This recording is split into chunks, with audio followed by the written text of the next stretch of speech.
Like I've let so many things go die and or sit on the shelf and never become anything. Welcome to my Epique Journey. I am Brandon DeVere, and thank you, as always, for tuning in and sharing time with me. I really do appreciate it. Now we've been 2 episodes into this thing. We're going into number 3, and what I wanted to talk about was there's a quote that I heard a while ago, and if you listen to the last episode, you heard me talk about Russell Brunson and a couple of the quotes that he had in there that have kind of helped me through a lot of different things through just like business and also personal, like the mentality and the mindsets and things like that. And one of them, I swear, I'm pretty sure it was him. I cannot remember exactly where it was from, but somebody said done is better than perfect.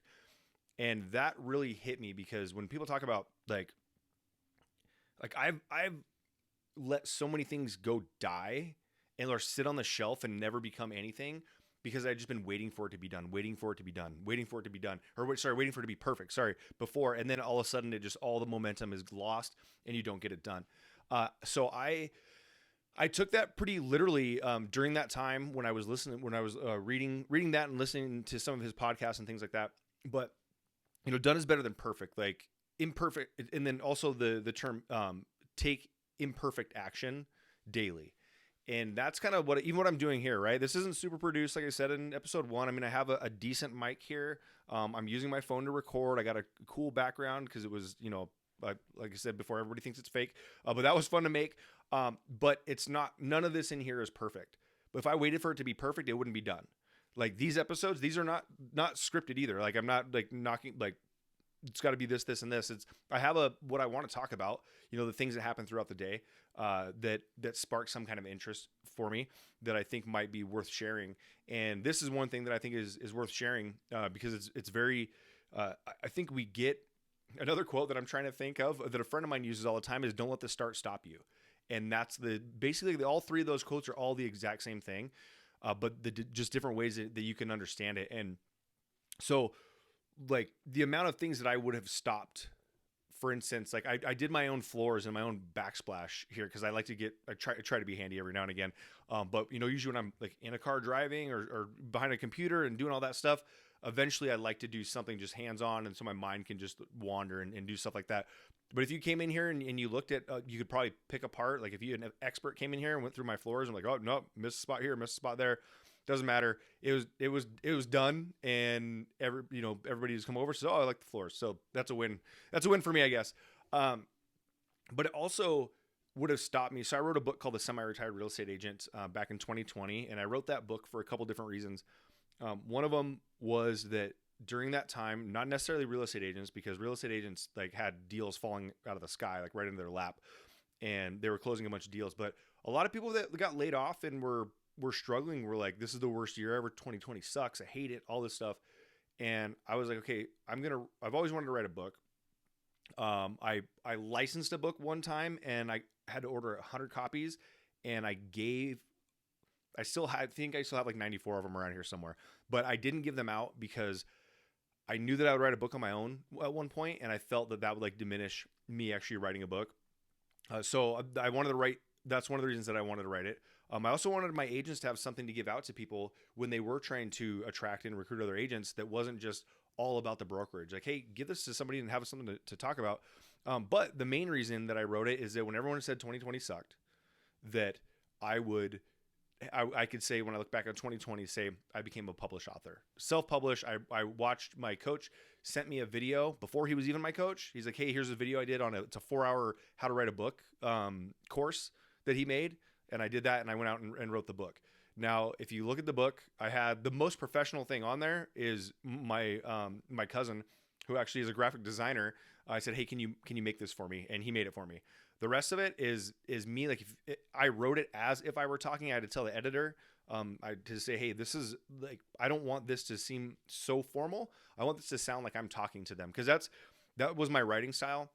At one point I wrote about 170 straight, I say short stories because they are short stories, but they were on Facebook. So they were like long form content. So like this is probably 2017, 2018, where I'm writing like these long, huge posts and huge stories on Facebook. And what was funny is the first one that I wrote, people were like calling me and sending me texts like, hey man, are you okay? Like what just happened there? Because I got kind of deep, I guess, and things that I didn't typically share. But like that book, like if I waited for that to be perfect, it never would have been completed. And so it ended up getting completed. I've given a bunch away. I've sold some, like, but it was something that I wanted to do, and it got done.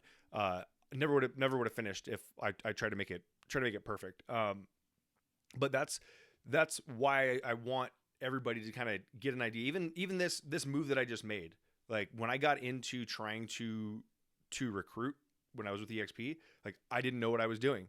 I can tell you, I kind of don't know what I'm doing now still, right? Like I'm still out like trying to figure it out, what's going on. Sometimes I catch myself where I'm talking to somebody and I go, you heard me talk about word vomit last episode, where it's constant like, hey, like this is why you should join, this is why you should join, and like try to beat it over people's heads. And that's what I did. And so even sometimes now where I'll get into a conversation and it just naturally goes to that spot, what you should be excited about, when it's not what they should be excited about. They should be excited about what they're excited about.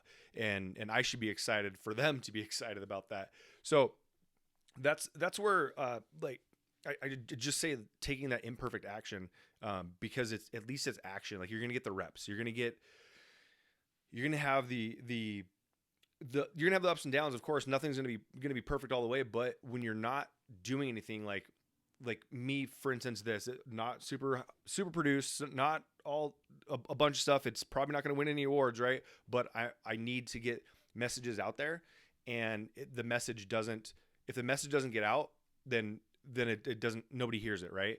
So when I used to teach podcast classes for real estate agents, so in 2019, I started teaching podcast classes for real estate agents, how to start your own podcast.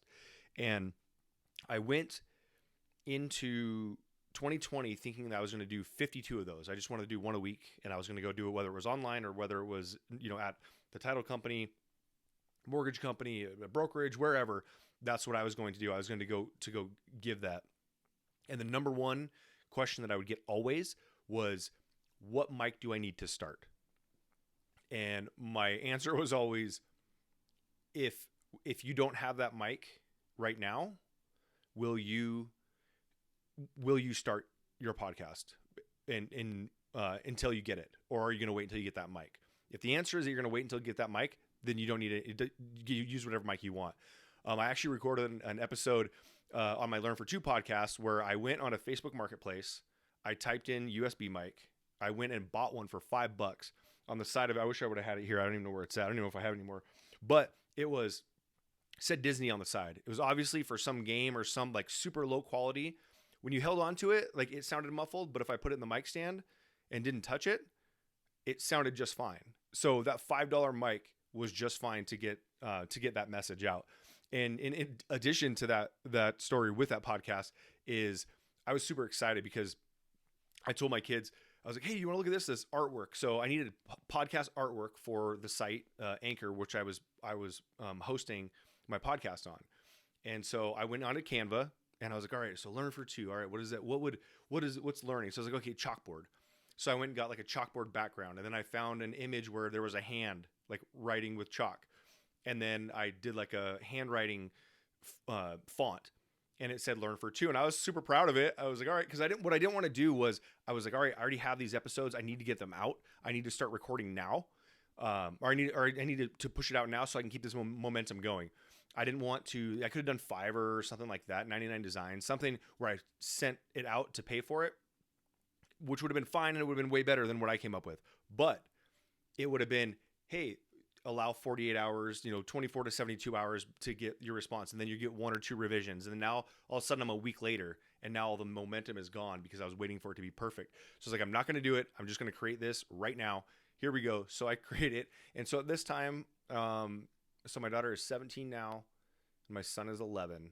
So that would have been 2019, 4 or 5 years ago. So 7 and 13 essentially.